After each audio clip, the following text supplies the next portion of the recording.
Bonjour à tous. Lisons ensemble la parole de Dieu dans Ésaïe 55 et Luc 15, notre texte biblique pour aujourd'hui. Ésaïe 55, versets 6 à 7. Cherchez l'Éternel pendant qu'il se trouve, avec elle, tandis qu'il est prêt, que les méchants abandonnent sa voie et l'homme d'iniquité ses pensées, qu'il retourne à l'Éternel, qui aura pitié de lui, à notre Dieu qui ne lasse pas de pardonner. Ensuite, on va lire Luc 15, 11 jusqu'à 24, qui est notre texte principal d'aujourd'hui. Puis il poursuivit, un homme avait 2 fils.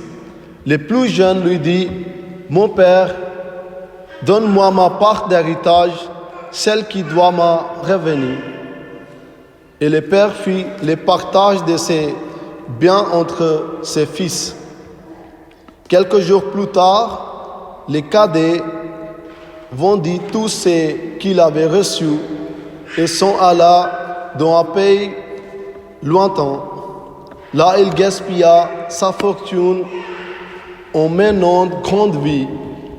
Quand il ont tout dispensé, une grande famine survint dans ces pays-là, et il commença à manquer de nécessaire. Alors il a se fait embaucher par un des propriétaires de la contrée. Celle-ci l'envoyait dans les chambres garder les pauvres. Le jeune homme aurait bien voulu apaiser ses faim avec les courbes qui mangeaient les bêtes, mais personne ne lui a donné. Alors, il s'est mis à réfléchir sur lui-même et s'est dit, « Tous les ouvriers de mon père pourront manger en tant qu'ils veulent, mais alors que moi, je suis ici à mourir de faim. Je vais en mettre en route et j'irai trouver mon père et je lui dirai, « Mon père, j'ai péché contre Dieu et contre toi. Je ne mérite plus être considéré comme ton fils. Accepte-moi comme l'un de tes ouvriers. » Il est mis donc en route pour se rendre chez son père.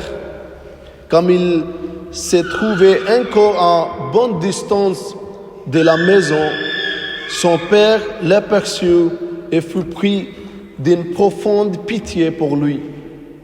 Il courut à la rencontrer son fils, se jeta à son cou et l'embrassa longuement. Le fils lui dit, « Mon père, j'ai péché contre Dieu et contre toi. Je ne mérite plus d'être considéré comme ton fils. » Mais le père dit à ses serviteurs, « Allez vite, cherchez un habit, les meilleurs que vous trouvez, et mettez-le à lui, posez-lui une bague en droite, et chaussez-le les sandales. Amenez le vœu que nous avons égrassé et tuez-le, pour nous allons faire un grand festin et nous réjouir, car voici mon fils était mort. Il est revenu à la vie. Il était perdu et je l'ai retrouvé. » Et il commença à festoyer dans la joie. Que le Seigneur bénisse les lectures et les proclamations de sa parole parmi nous ce matin. Chers frères et sœurs en Jésus-Christ, dimanche dernier, nous avons vu l'administration des sacrements de baptême des enfants des alliances de Dieu.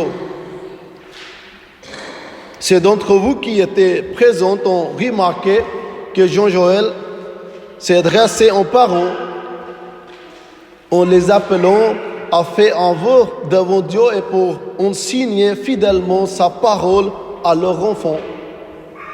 Et il a aussi appelé l'Église à assumer sa responsabilité, instruire, de guider et de donner un témoignage chrétien vivant devant les enfants.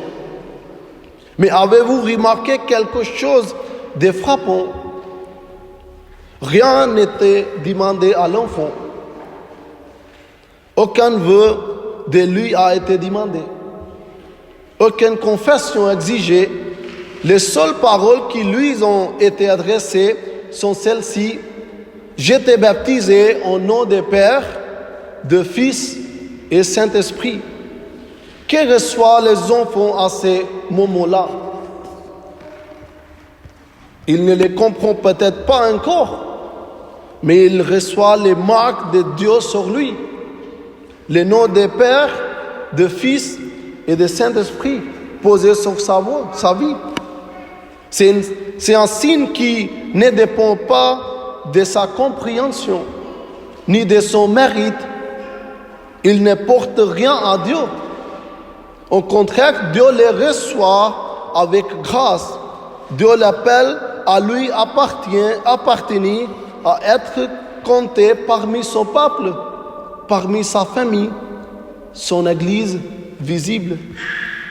À cela, c'est vrai pour vous tous qui avez été baptisés. Vous portez cette même marque sur vous.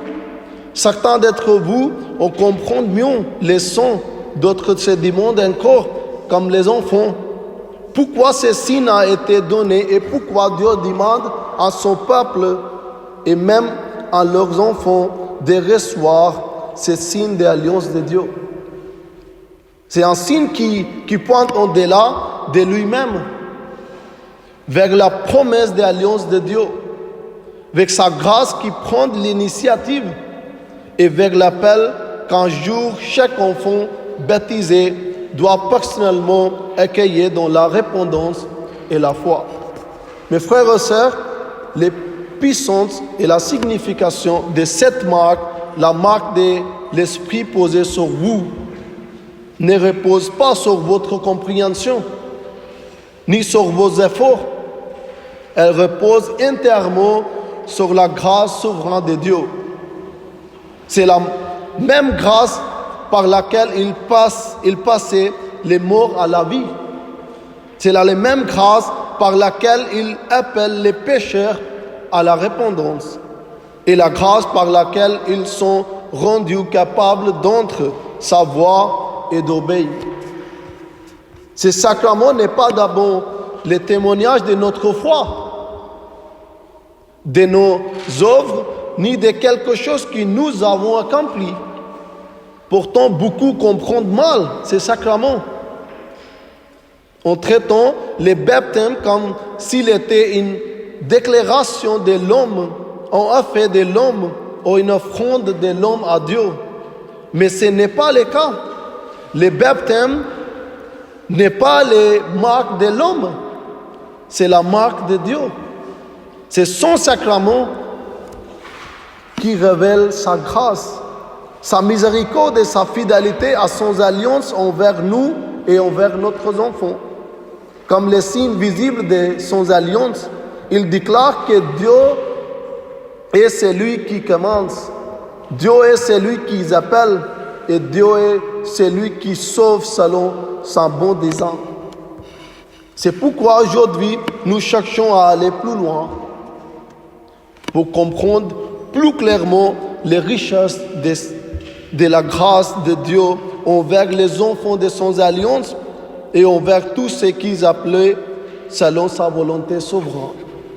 Le thème de notre texte aujourd'hui, c'est Dieu notre Père appelle avec grâce les enfants de son alliance et la repentance et les restaurer abondamment.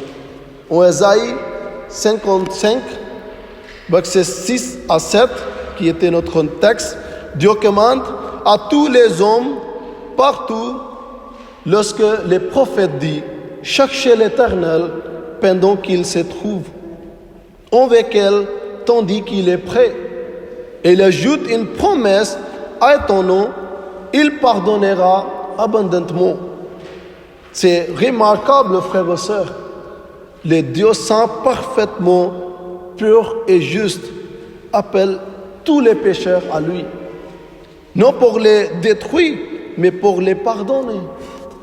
Frères et sœurs, cela n'est pas nouveau même dans les Osées, chapitre 11, versets 1 à 9, nous voyons l'amour d'alliance de Dieu présenté comme celui d'un père qui souffre à cause de son enfant d'alliance qui était rebellé comme Israël, les peuples visibles de Dieu dans l'Ancien Testament. Même s'ils sont détournés, il déclare: comment t'abandonneras, Ephraim? Sa justice et sa compassion se rencontrent et sa miséricorde triomphe dans la fidélité sans alliance. Donc même dans notre texte de Luc 15, verset 11 jusqu'à 24, Christ révèle le cœur de la même père dans la parabole des fils prodigues. Le fils gaspille tout et réveillé avec honte. Pourtant, le père court l'embrasser et le rétablit, non comme un serviteur, mais comme un fils. C'est la grâce de l'alliance. Dieu appelle les siens et revenir à lui. Frères et sœurs, dans l'Ancien Testament, ces peuples d'alliance étaient visiblement marqués en Israël. Dans le Nouveau Testament, cette alliance s'attend par Christ à toutes les nations, comme l'Écriture qui déclare: Dieu ressemble un seul peuple de toutes les tribus et dans toutes les langues, un seul troupeau sous un seul berger. Le fondement de l'Église n'est pas changé. C'est toujours les paroles de Dieu qui dirigent son peuple. C'est toujours le sang de Christ qui les rachète. Et c'est toujours l'Esprit qui les ressemble et les unit. Dans cette communauté de l'Alliance, Dieu continuait à annoncer sa promesse. Quiconque invoquera le nom du Seigneur sera sauvé. Puisque nous recevons le baptême d'eau, le signe visible de l'Alliance, cela veut-il dire que nous sommes sauvés? Bien sûr que non. Personne n'est sauvé par un signe visible ni par les bonnes œuvres. La Bible enseigne clairement que nous sommes sauvés par la grâce de Dieu, par la foi en Christ, et c'est là un cadeau de Dieu. Ce n'est pas quelque chose qui fait, mais c'est quelque chose Dieu qui fait pour nous. Dans notre texte de Luc 15, Jésus enseigne les paraboles des fils prodigues en réponse aux pharisiens qui croyaient et enseignaient que le salut vient par les œuvres justes de l'homme. Il comprit les signes visibles de l'alliance comme la circoncision. Mais cette histoire des fils perdus est l'une des paraboles les plus connues de Jésus-Christ. Cependant, n'est pas d'abord l'histoire d'un fils perdu, mais plutôt l'histoire de l'amour plein de grâce et qui sauve le père envers son enfant. C'est l'amour d'un bon berger pour sa brebis perdue. C'est l'histoire de Dieu juste qui pardonne un pécheur misérable et impur. C'est qui est le centre de cette histoire. Ce n'est pas le fils perdu, mais le centre de cette histoire, c'est un Père miséricordieux. C'est là le témoignage de la grâce de Dieu pour tous ceux qui sont enfants, pour tous ceux qui sont appelés selon sa dessein juste à devenir son enfant. L'histoire est centrée sur le Père saint et plein de grâce qui pardonne, restaure et protège son enfant. Tous les enfants de Dieu ont été un jour perdus. Ils ont été perdus d'abord dans les jardins d'Éden. Et depuis ce temps, c'est Dieu qui les cherche, Christ qui sauve et le Saint-Esprit qui ressemble. Car dans le cœur et dans nos pensées, sans la grâce de Dieu, nous sommes tous comme les fils prodiges, courant loin de Dieu, le Père. Puis suivons les plaisirs de le monde et les désirs de la chair. Si les grâces de Dieu ne nous trouvent pas, nous périons dans nos pensées et dans nos orgueils. En Luc 15, verset 12, à 14 montre les conditions, les hommes naturels, la grâce de Dieu. Cela révèle un cœur qui aime le monde et ses plaisirs passeraient plus que les pères pleins de grâce qui donnaient toutes les bonnes choses. Non seulement cet homme naturel préfère les attraits de péché dans le monde, mais il s'éloigne volontairement de son Père.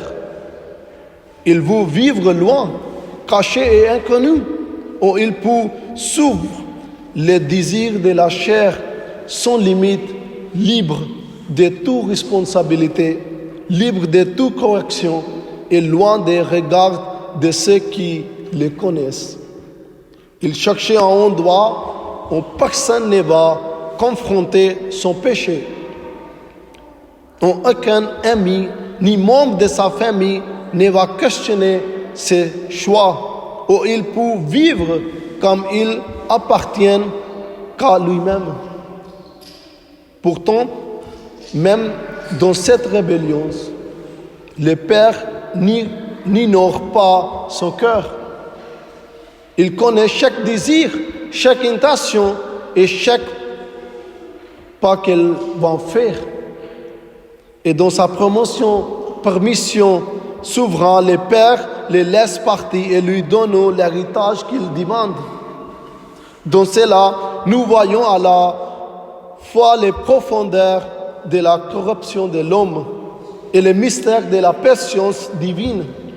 Le corps de l'homme qui fait Dieu et le Père qui reste souverain sur chaque pas de sa rébellion. Dans les versets 14 à 16, nous voyons les résultats inévitables d'une vie vivant loin des pères. Ces fils qui cherchaient la liberté dans les péchés se trouvent bientôt dans une grande misère. Ils deviennent isolés, dépouillés de tout ce qui pensait pouvoir les satisfaire, les passions des péchés, les désirs de la chair et des plaisirs de ce monde. Tout ce qui paraissait désirable se révèle vide et sans force. Non seulement cela ne satisfait pas son âme, mais cela ne lui donne pas même le nécessaire pour vivre. Son condition devenue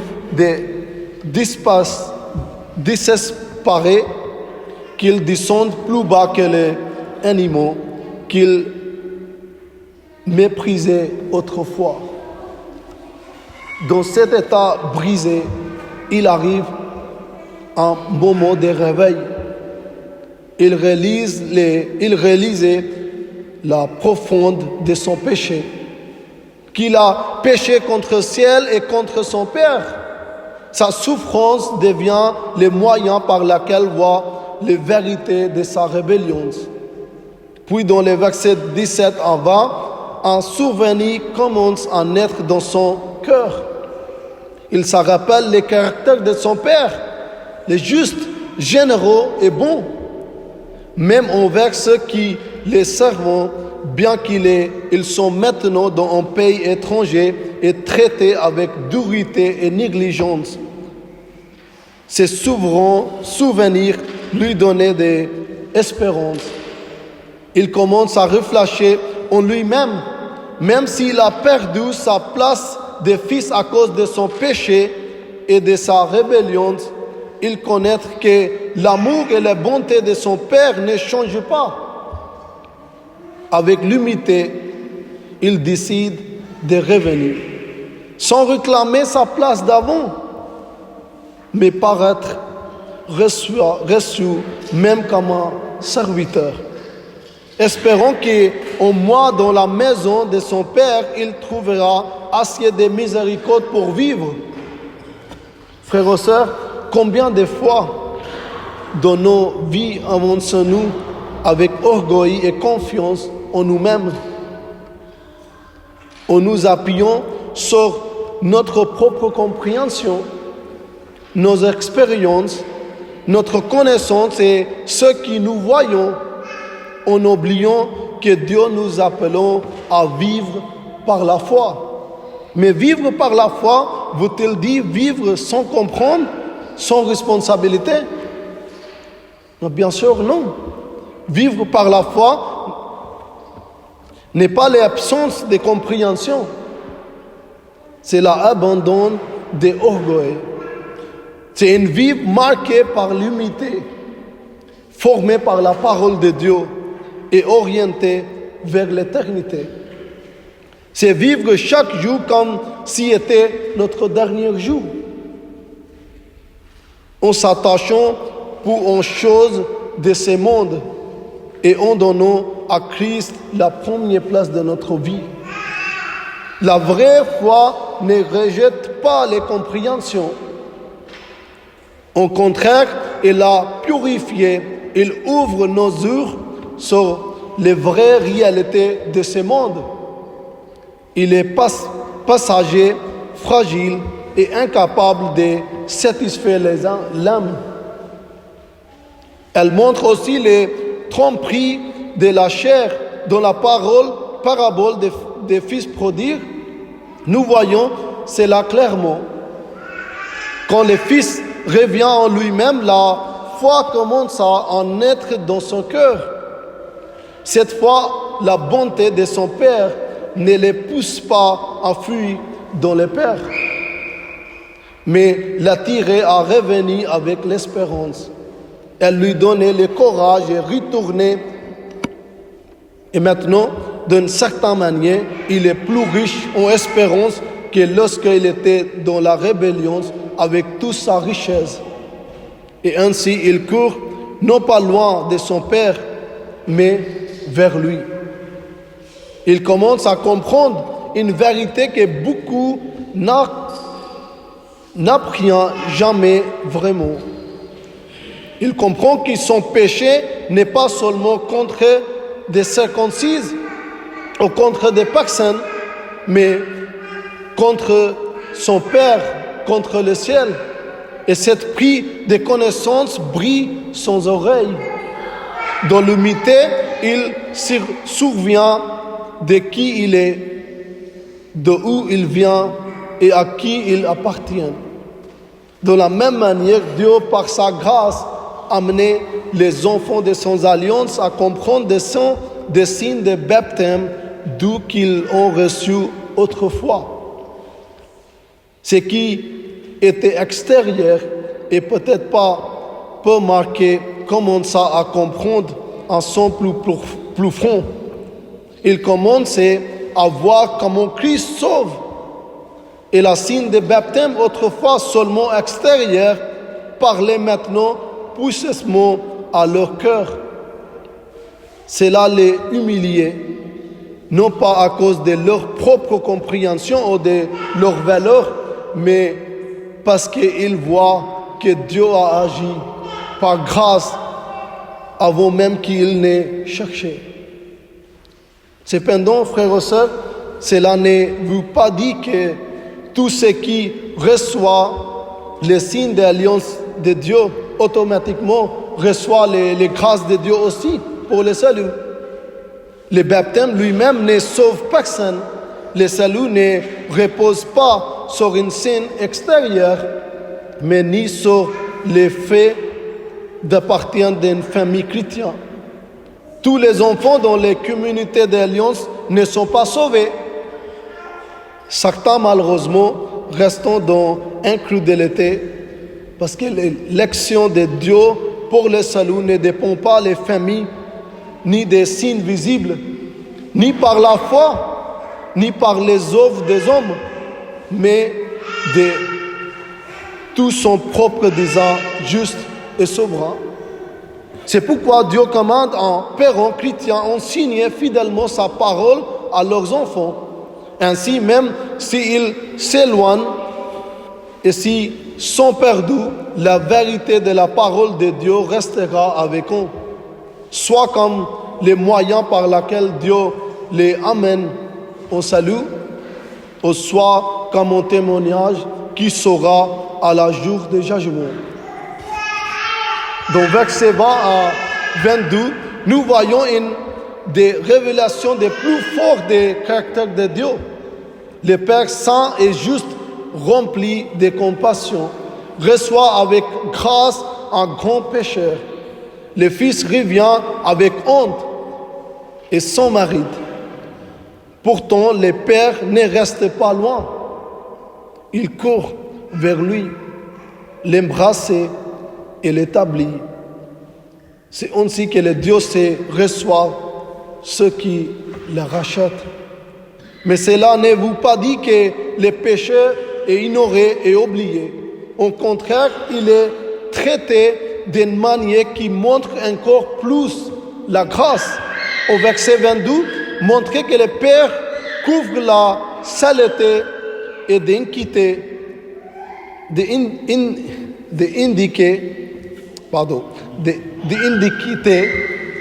des fils avec les plus beaux vêtements de sa maison.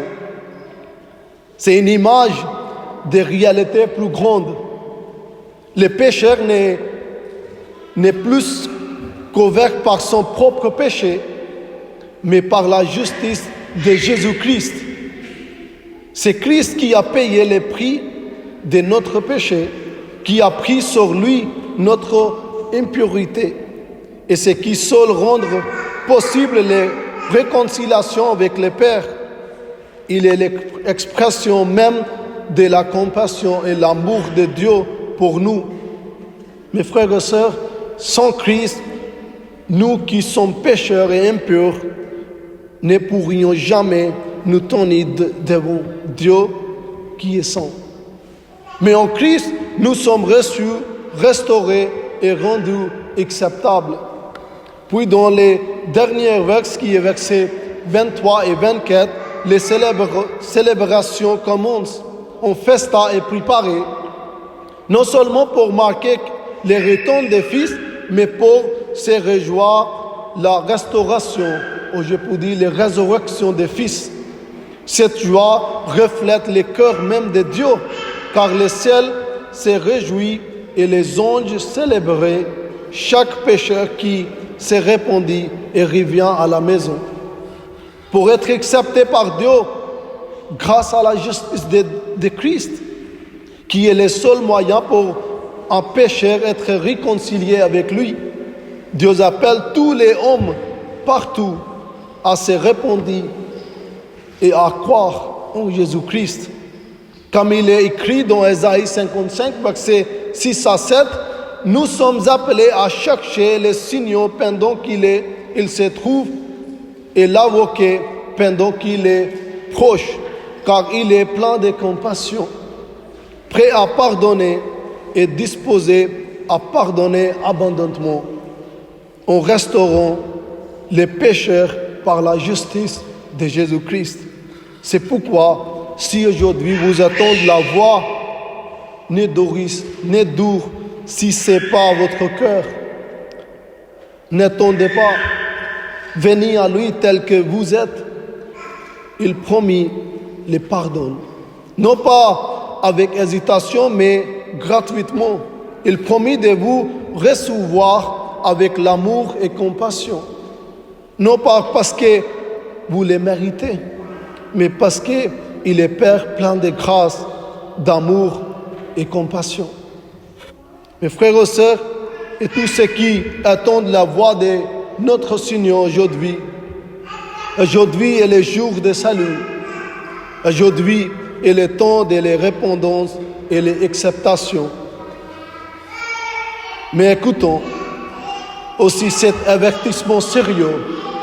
Si vous refusez de vous repentir, si vous restez dans votre orgueil et votre péché et que vous mourrez sans Christ, vous ferez face à la justice et la juste colère et au jugement de Dieu.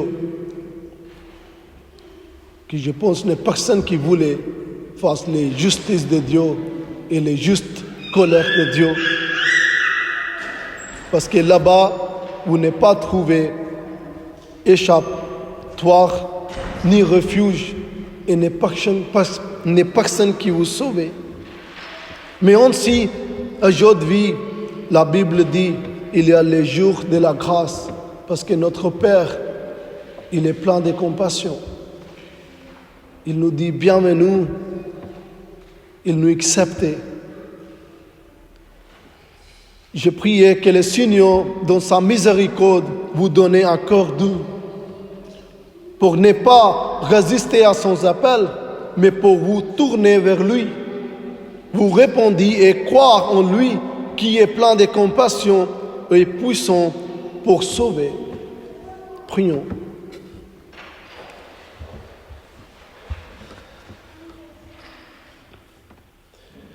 Seigneur notre Dieu, notre Père, plein de grâce, nous te rendons grâce pour la justice de Jésus-Christ et pour ton amour, ta grâce et ta miséricorde pour lesquelles tu nous reçois et nous renouvelles.